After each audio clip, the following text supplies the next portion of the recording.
은혜가 풍성하신 하나님, 은혜 가운데 주일 오전 예배 기쁨으로 영광 올려드리게 하시고 성도의 규제를 나누며 다시 한번 오후 예배의 자리로 우리를 불러 모아주시니 감사합니다. 오직 주님께 피하는 자, 여호와를 두려워 떨며 경외하는 자만이 복받는 자라고 말씀하셨사오니 이 말씀에 순종하며 날마다 하나님 안에만 거하며 주께 피하며 주를 경외하는 자리에만 있게 하여 주옵소서. 우리 모두가 이 시간 하나님의 말씀을 받습니다. 깨달아 알 수 있는 은혜, 하나님의 영광을 볼 수 있는 은혜를 허락하여 주옵소서. 예배 시종을 주님께 온전히 맡깁니다. 주님, 이곳 가운데 임재하셔서 홀로 영광 받아 주옵소서. 감사드리고 살아계신 예수님의 이름으로 기도하옵나이다. 아멘. 이제 오늘부터 한 몇 주간 동안 저와 여러분이 시편을 이제 읽어 나갑니다.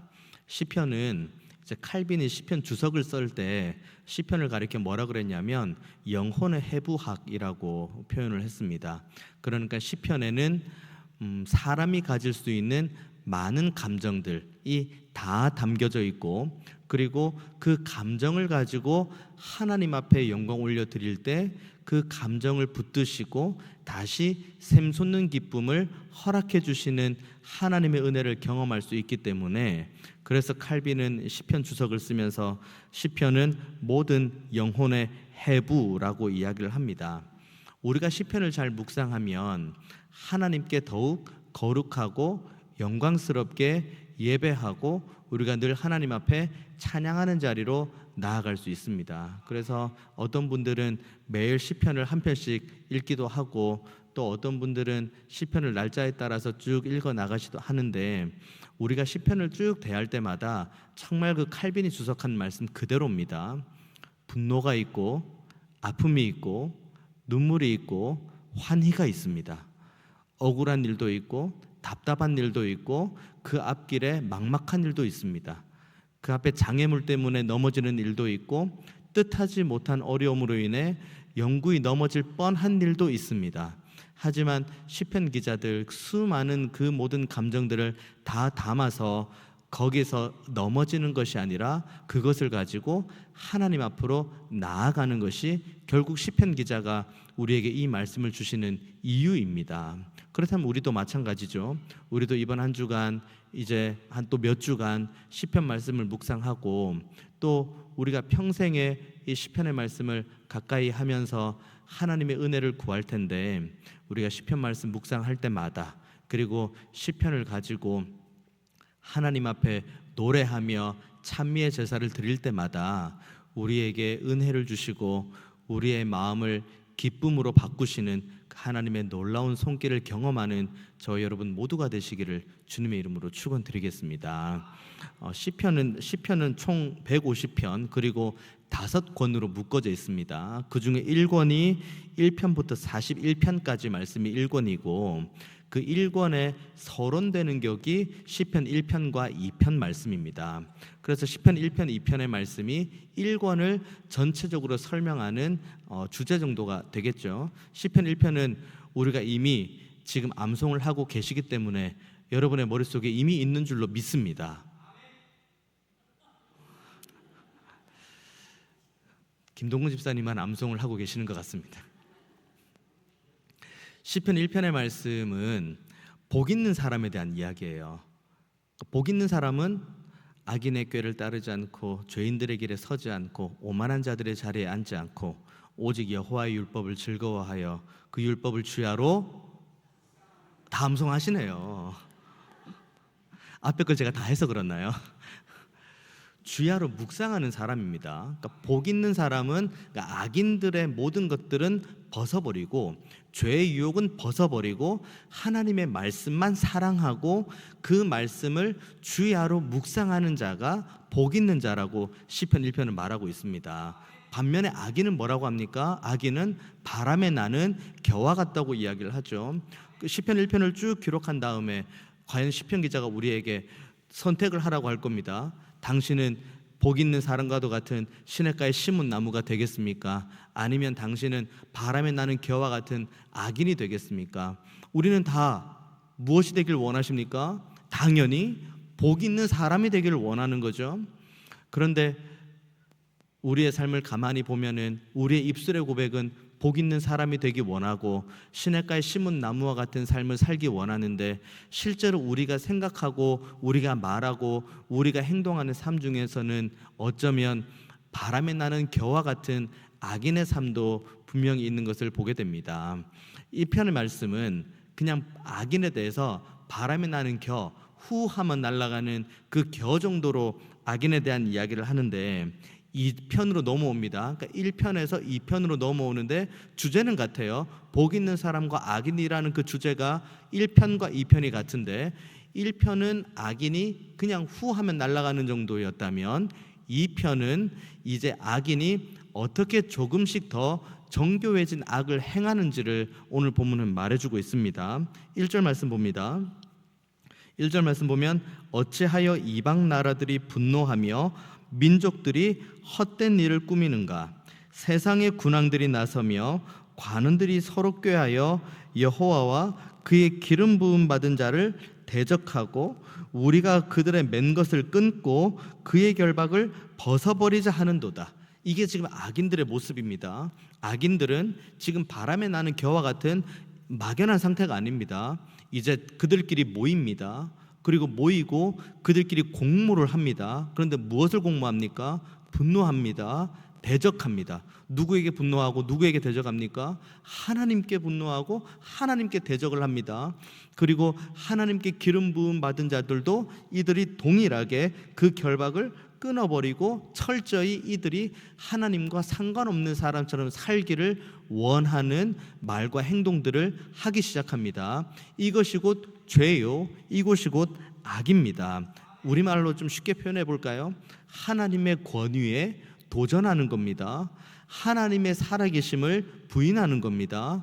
하나님께서 지금도 우리와 함께 하신다는 이 놀라운 사실을 아는 이들을 오히려 시험 들게 하는 것들이 바로 악에 대한 여러 가지 요소라고 1절, 2절, 3절의 말씀이 나와 있습니다.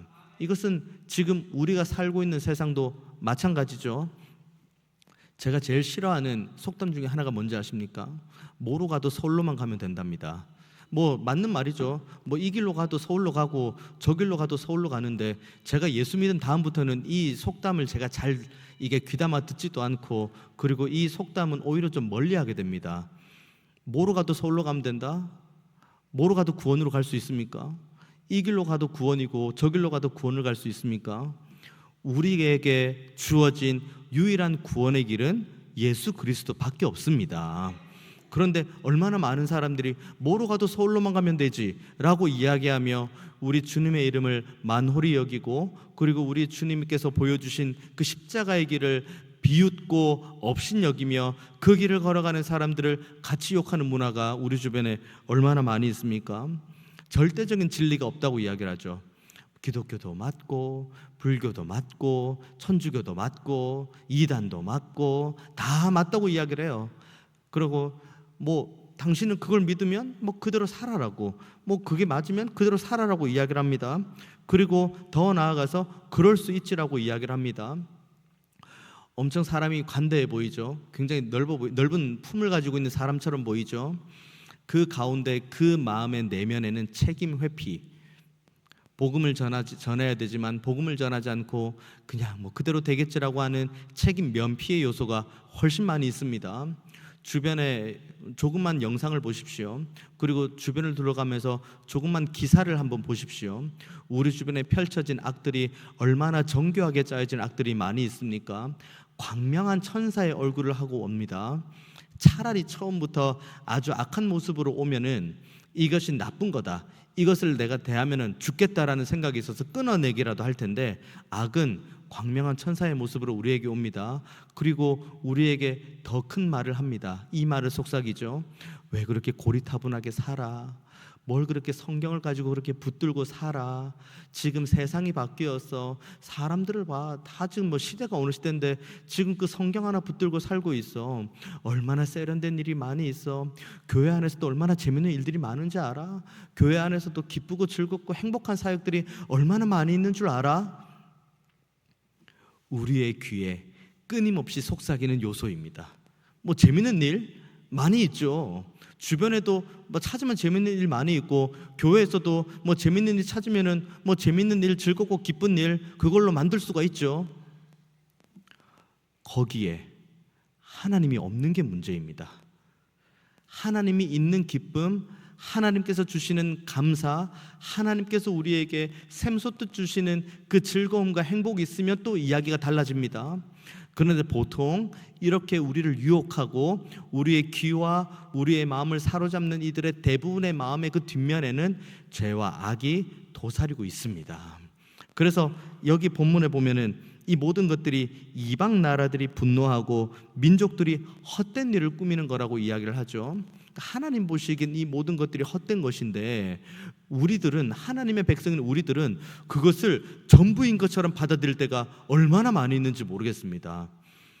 이들은 하나님을 향해서 대적합니다. 하나님 앞에서 분노합니다. 그리고 하나님의 권위를 무시합니다. 그리고 하나님께서 우리에게 보여주신 그 십자가의 길, 그 은혜의 길 자체를 부정하고 부인합니다. 그래서 하나님께서 두려워하시나요? 하나님께서 놀라하시나요?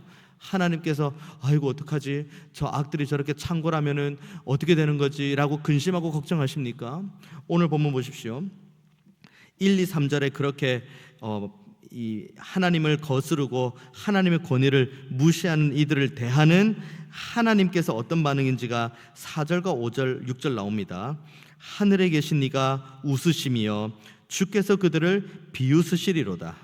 그때 분을 바라며 진노하사 그들을 놀라게 하여 이르시기를 내가 나의 왕을 내 거룩한 산 시온에 세웠다 하시리로다. 그러니까 똑같은 단어가 나와요. 1절에도 분노하고 헛된 일을 꾸민다는 그 분노가 나오죠. 그리고 5절에도 그때의 분을 바라여 진노한다는 얘기가 나오죠. 그러니까 이방 민족은 자신들 나름대로 하나님의 권위에 대적하면서 분노하고 있죠. 그 분노를, 그 공모를 본 하나님은 첫 번째 반응은 비웃음이에요. 그리고 비웃음 다음에 한번 비웃고는 그들에게 진노, 그들에게 분노를 바라시죠. 하나님께서 죄와 악을 향해서 분노하십니다. 그런데 이들의 반응이 5절의 말씀 보면은, 중반부에 보면은 그들을 놀라게 했다라고 이야기를 합니다. 하나님께서는 자신의 권위를 대적하고 자신의 권위에 대해서 이 단호히 끊어내는 그 악한 세력에 대해서 비웃습니다. 웃습니다. 그런데 하나님께서 그들을 향해 분노할 때 그들은 마음에 두려움과 놀람이 찾아옵니다. 이것이 죄와 하나님의 그 넘어설 수 없는 간극입니다. 제가 말씀드렸죠. 죄의 악한 영과 하나님은 전쟁하는 정도의 존재가 아니라고요. 우리 하나님은 온 우주 만물을 창조하신 창조주 하나님이시요, 이 땅의 유일하신 왕, 우리의 주권자 되시는 유일하신 신입니다. 그 신을 향해서 수많은 죄의 요소와 수많은 죄의 유혹들이 우리를 향해서 하나님께 나아가는 걸 방해하고, 하나님의 말씀을 가까이 하는 것을 방해하고, 우리가 복 있는 사람으로, 우리가 시냇가에 심은 나무로 세워지는 것을 끊임없이 방해합니다. 때로는 분노하죠. 때로는 공모합니다. 그래서 우리는 그 죄의 유혹 앞에, 그리고 죄의 분노 앞에, 죄의 진노 앞에 깜짝 놀라기도 하죠. 하지만 우리가 놀랄 것은 아무것도 없습니다. 우리가 왜 죄의 유혹 앞에 넘어져야 되고, 우리가 왜 죄의 진노 앞에 두렵고 떨어야 됩니까? 우리가 죄 안에 있습니까? 우리가 죄의 그 사망의 그늘을, 그 사망의 권세 아래 있습니까? 우리가 속한 곳은 이미 달라졌습니다. 우리의 소유권은 죄가 아니라, 악한 요소가 아니라 하나님께 있습니다. 우리를 놀라게 하시는 것도 죄의 요소가 아닌 하나님이 우리를 놀라게 하십니다. 우리를 두렵게 하는 것도 죄의 요소가 아닌 하나님께서 우리를 놀라게 하십니다. 그런데 우리가 왜 죄 가운데서 아직까지 허덕이고 있고 아직까지 죄의 유혹 앞에 끊어내지 못하고 넘어지고 여전히 그렇게 연약한 모습으로 살아가야 됩니까? 우리의 존재는 완전히 다른 존재가 되었습니다.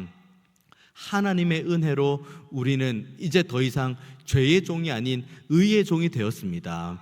더 나아가 볼까요? 오늘 본문에서 그렇게 진노를 바라신 다음에 이제 6절에 보면은 나의 왕을 내 거룩한 산에 세웠다고 이야기를 하는데, 그 왕이 어떤 왕인지가 7절의 말씀 나옵니다. 내가 여호와의 명령을 전하노라. 여호와께서 내게 이르시되 너는 내 아들이라. 오늘 내가 너를 낳았도다. 그러니까 하나님께서 이 땅 가운데 우리를 사랑하셔서 주신 그 독생자 외아들, 그 주님께서 나를 대신해서 십자가를 지시고 부활하시면서 우리에게 주신 성령의 충만함, 이것을 로마서 말씀을 따르면 양자의 영을 받았다고 이야기를 하죠. 그래서 로마서 8장 14절에서 15절 이렇게 기록합니다. 무릇 하나님의 영으로 인도함을 받는 그들은 곧 하나님의 아들이라. 너희는 다시 무서워하는 종의 영을 받지 아니하였고 양자의 영을 받았으므로 아바 아버지라 부를 수 있다. 그러니까 부르짖는다라고 이야기를 합니다. 그러니까 우리의 소유 자체가, 그러니까 우리의 존재 자체가 하나님의 아들이 되었습니다. 양자의 영을 받았기 때문이죠. 그렇기 때문에 우리는 이 양자의 영을 가지고 더 이상 죄 앞에 굴복할 필요도 없고, 죄로 인해서 두렵고 떨 필요도 없고, 죄로 인해서 내가 사망으로 간다는 것에 대한 두려움을 가질 필요도 없습니다. 우리는 이미 양자의 영을 받았고, 그렇기 때문에 우리는 늘 하나님에 대한 산 소망만 있을 뿐이죠. 이 소망을 가지고 우리가 한 걸음 한 걸음 하나님께 나아가는데 방해되는 요소가 있다면 그것은 하나님께서 비웃으십니다. 우리가 하나님의 백성으로 살아가는데 우리를 방해하는 것, 우리의 마음을 사로잡는 것, 우리를 두렵게 하는 것, 우리를 놀라게 하는 것, 그 모든 것들은 결국은 하나님 앞에서는 비웃음거리밖에 안 되는 겁니다. 거기에 마음 빼앗기지 마십시오. 우리는 하나님의 백성이라는 이 정체성과 자부심을 가지고 있어야 됩니다. 세상 누가 뭐라고 해도, 세상 누가 우리를 향해서 정죄를 하고 우리를 향해 손가락질을 해도 우리는 하나님의 자녀입니다. 그리고 우리는 하나님의 백성입니다. 그래서 예수님께서 요한복음에서 제자들에게 그 얘기를 했죠. 세상이 너희들을 미워하면 그것은 너희들은 당연한 거라고 이야기를 합니다. 왜냐하면 너희들은 세상에 속한 것이 아니라 하나님께 속해 있기 때문에 세상은 너희들을 미워한다고 이야기를 합니다. 우리가 세상에 속해 있으면 세상이 우리를 미워하지 않죠. 왜냐하면 우리가 세상에 속해 있는데 그들이 우리를 왜 미워합니까? 세상과 하나님은 반대에 있습니다. 그런데 우리가 어디에 속해 있습니까? 하나님께 속해 있죠. 그러니까 세상은 하나님께 속한 우리들을 미워합니다. 때로는 우리를 향해 협박하죠. 겁박하죠. 나오라고 이야기하죠. 때로는 달콤하게 유혹을 하죠. 하지만 그 어떠한 것들도 하나님의 사랑에서 우리를 끊을 수가 없습니다. 우리는 이미 하나님의 백성, 하나님의 자녀이기 때문입니다. 그래서 요한복음에서 세상이 너희들을 미워하는 것은 당연한 거라고 이야기를 하시면서 예수님께서 그 요한복음의 말씀을 쭉 이어간 다음에 그 마지막 결론이 무엇인지 아십니까? 결론은 이겁니다. 이것을 너희에게 이르는 것은 너희로 내 안에서 평안을 누리게 하려 함이라. 세상에서는 너희가 환난을 당하나 담대하라. 그 다음 뭘까요? 보십시오. 다 암송을 하시지 않습니까?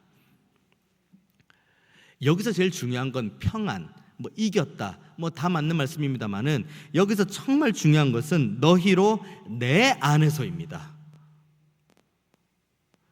수많은 유혹들과 그 어려움이 너희들 앞에 있을 것이고, 당장 제자들의 입장에서는, 제자들의 머릿속에는 다른 착각들을 하고 있을 때 너희들 앞에는 십자가가 있을 거라고 주님께서 분명히 말씀하시죠.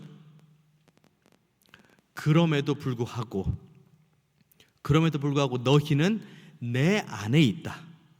너희들이 평안함을 누릴 수 있는 것도 내 안에 있기 때문이고, 너희들이 구원을 얻을 수 있는 이유도 내 안에 있기 때문이고, 너희들이 기쁨과 감사를 누릴 수 있는 것도 내 안에 있기 때문이에요.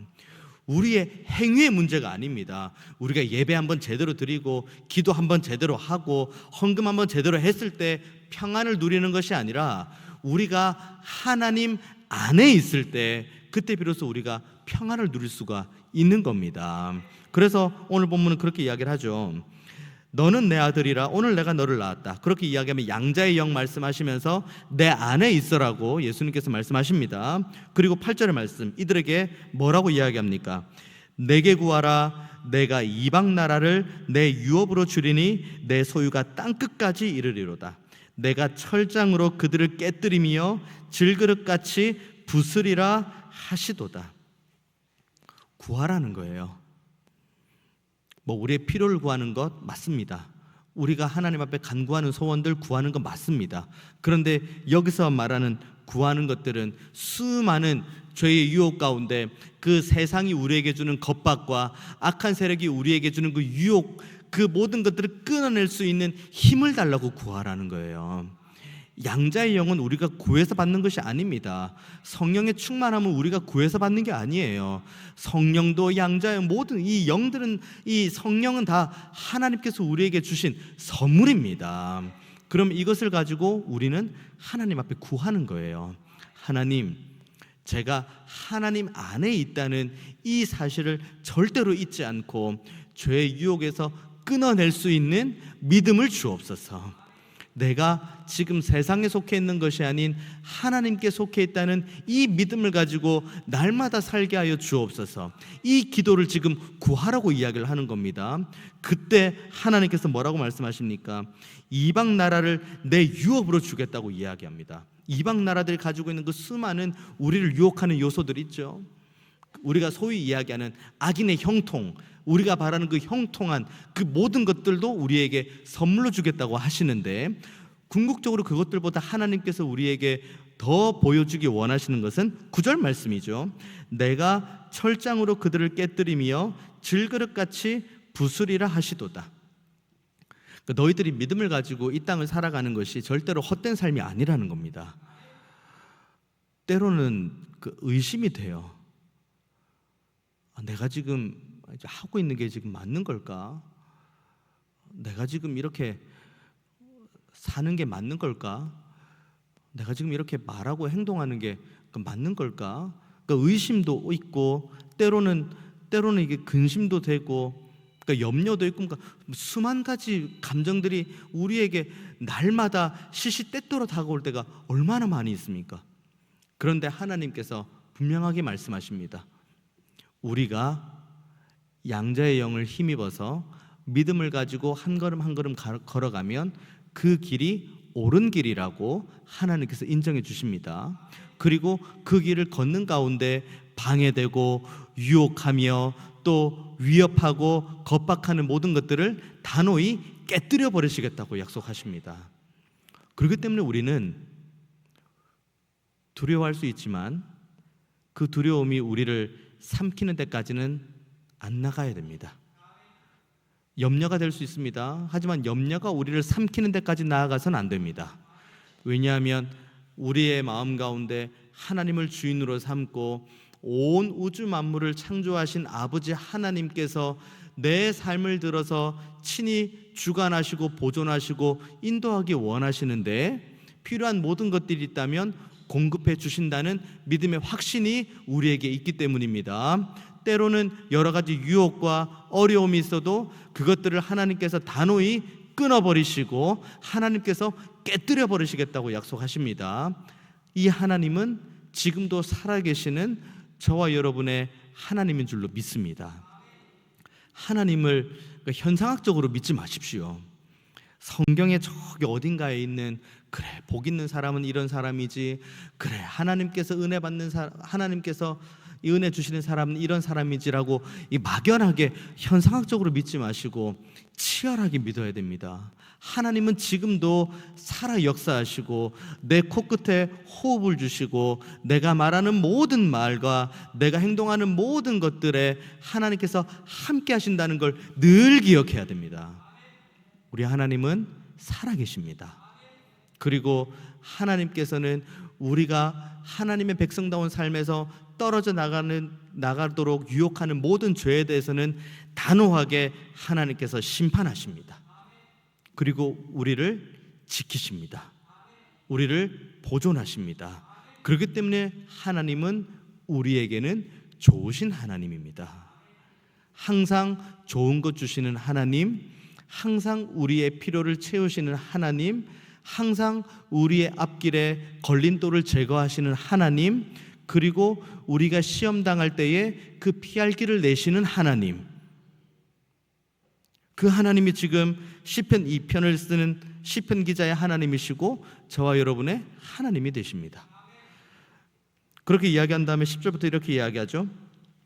그런즉 군왕들아, 그런즉이 이제 1절부터 9절까지의 내용이죠. 쭉 하나님의 그 크신 능력과 그 악한 세력의 한없는 미약함을 선포하신 다음에 10절 말씀, 그런즉 군왕들아 너희는 지혜를 얻으며 세상의 재판관들아 너희는 교훈을 받을지어다.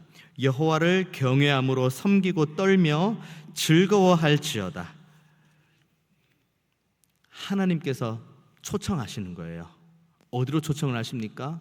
하나님을 경외하는 자리, 하나님을 섬기는 자리, 하나님의 지혜를 받는 자리, 그 자리로 하나님께서 우리를 초청하고 계시는 거예요. 안 가는 건 우리예요. 하나님께서 장을 열주지 않으신 것이 아니라 하나님께서는 지금도 우리를 향해 두 팔을 벌리고 안아주시길 원하시고 우리를 향해서 끌어안아주길 원하시는데 그걸 거부하는 것은 우리들입니다. 그런데 하나님께서 끊임없이 우리에게 다시 한번 권면하시고 또 말씀하시고 또 때로는 강력하게 인도하시죠. 어디로 인도하십니까? 하나님을 경외하는 자리, 하나님을 섬기는 자리, 하나님의 지혜를 받는 자리, 그 자리로 하나님께서 우리를 인도하십니다. 바로 이 자리가 복 있는 자리입니다. 우리는 어떨 때 복 받았다고 이야기를 합니까? 우리가 산 집이 갑자기 땅값이 올라가지고, 그리고 우리가 산 주식이 갑자기 대박이 나가지고 우리의 부와 우리의 명예와 우리의 지위가 한순간에 바뀌면 와, 복 받은 사람, 복 있는 사람일세. 우리 그렇게 봅니까? 하나님께서 그 복을 못 주셔서 안 주십니까? 하나님께서 우리에게 분명한 복이 있다는 걸 시편 1편도 그렇고 2편도 그렇고 분명히 말씀해 주기를 원하십니다. 복은 다른 것에 있지 않아요. 악인들의 꾀, 악인들의 꾀, 죄인들의 길, 그 모든 것들로부터 끊어진 상태, 그리고 오직 여호와의 율법만을 즐거워하여 묵상하는 상태. 그래서 내가 지금 하나님의 백성이라는 이 정체성과 자부심을 가지고 살아가는 상태, 이 상태로 내가 지금 가지고 있는 모든 근심과 염려를 하나님 앞에 감사함으로 아뢰을 때 하나님께서 내 마음과 생각을 지키시는 상태, 그 상태가 복이 있는 상태인 줄로 믿습니다. 제가 너무 땅값에 대해서, 여러분이 사신 땅이 있다면 땅값 오르면 좋겠어요. 저도. 그리고 여러분이 산 주식이 있다면 대박이 났으면 좋겠습니다. 뭐 다 잘 됐으면 좋겠어요. 하지만 그것보다 저에게 더 큰 바람은 하나 있습니다. 우리가 하나님을 잘 섬기는 것, 하나님을 경외하는 자리에서 떠나지 않는 것, 그리고 하나님을 즐거워하는 것, 여기에 모든 복이 다 있습니다. 그래서 12절 말씀 이렇게 마무리하죠. 그의 아들에게 입맞추라. 그렇지 아니하면 진노하심으로 너희가 길에서 망하리니 그의 진노가 급하심이라. 여호와께 피하는 모든 사람은 다 복이 있다. 우리의 몸만 죽일 수 있지 우리의 영혼을 어찌할 수 없는 것들을 두려워하지 마십시오. 우리의 몸과 영혼을 가지고 능히 지옥으로 던질 수 있는 그분을 두려워하십시오. 우리는 이 땅에서 90년, 100년 삽니다. 우리 중에 누군가는 120년도 살 수 있겠죠. 120년 산다고 하면은 다들 표정이 한 분도 밝은 표정이 없어요. 아이고 목사님 무슨 120년입니까? 이 90년, 100년의 이 인생을 살아가는 가운데 우리가 이 땅에서 살아가는데 하나님을 경외하는 것에 모든 것을 다 걸었으면 좋겠습니다. 내 모든 것을 다 걸면서까지 하나님의 은혜를 우리가 누리는 자리, 하나님을 경외하는 자리를 샀으면 좋겠습니다. 그 진주가 박혀있는 땅을 사는 것처럼 우리는 이 땅에 소망을 두고 살아가는 사람들이 아닙니다. 물론 잘 드시고 행복하게 사셨으면 정말 좋겠습니다만은 궁극적으로 우리가 하나님의 나라, 그 하나님께서 부르셔서 우리가 하나님 앞에서의 그 심판대 앞에 섰을 때 우리가 이 땅에서 가지고 갈 것은 아무것도 없습니다. 우리가 가지고 갈 것은 딱 하나, 나를 위해 십자가 지시고 부활하신 그 주님을 믿는 믿음, 그 믿음 하나 가지고 가는 겁니다. 먹방을 보시면서 맛있겠다, 여행 가는 영상을 보면서 재밌겠다, 나도 저거 먹고 싶다, 나도 저기 가고 싶다, 속지 마십시오. 거기에 그걸 먹겠다고, 거길 가겠다고 우리의 모든 삶을 낭비하지 마십시오.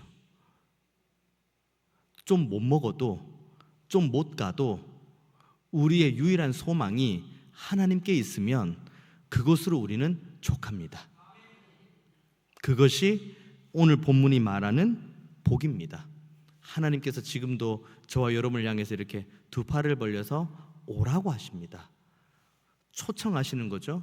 하나님을 경외하는 자리, 하나님을 높이는 자리, 하나님의 은혜를 간구하는 자리로 우리를 초대하십니다. 그러면 우리는 이 초대 앞에 기쁨으로 그 자리가 복된 자리야 라고 생각을 하고 그 자리로 기쁨으로 나아가는 저와 여러분 되기를 원합니다. 기도의 제목 다 응답됩니다. 우리가 하나님 앞에 올려드린 모든 염려도 다 이루어집니다. 우리가 지금 시험당하고 있으면 피할 길을 내주십니다. 이 하나님이 저와 여러분이 믿고 있는 살아계신 아버지 하나님이십니다. 제가 정말 여러분들에게 간절히 부탁드립니다. 우리 하나님이 살아계시다는 걸 꼭 믿으십시오.